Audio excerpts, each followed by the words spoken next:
आका के वफादार है उलमाए देवबंद। بیا د خپل ملګري پوښتنه کوي چې آیا یو پلار د خپل واړه لور یعنې په بچپن کې د یو جینۍ منګني وکړي او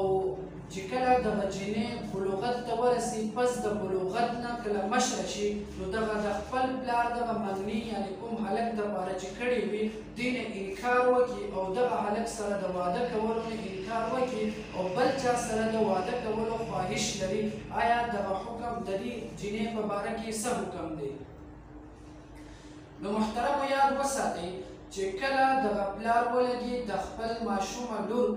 بچپن کې بل چا دپاره رشتې خبره وکړي یعنې نکاح ونه تړي هسې منګني وکړي، لکه مطلب دا یو لوز ورسره وکړي چې دغه خپل لور زه به ستا بچي له ورکوم. اوس محترمو یاد وساتئ کله چې دغه لور مشره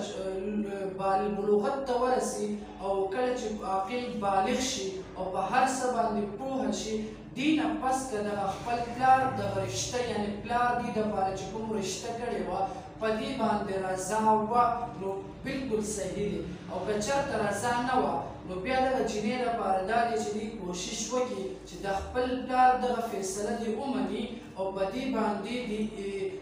راضي شي، او که بالفرض په هر قسمه صورت کې دغه جینۍ د دغه رشته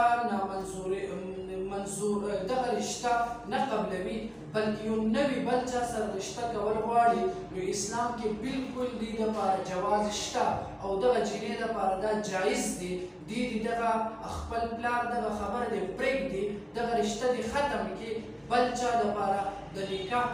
بل چا سره نکاح کول د دې دپاره بالکل صحیح دی، خو دا په هغه صورت کې چې کله دغه جینۍ بچپن کې د دې پلار بل چا سره د نکاح لوز کړی وي او پس د بلوغت نه دغه جینۍ دغه لوز د انکار وکړي او بل چا دپاره رشته کوي ځان دپاره بل یو سړي خوښوي هغې سره رشته کول غواړي نو دا په شریعت او په اسلام کې بالکل جایز دی، خو بهتره دا دی چې د پلار په خبره باندې دې راضي شي او که د پلار په خبره نه راضي کېږي دې دپاره دا بالکل جایز دی چې بل چا سره رشته وکړي.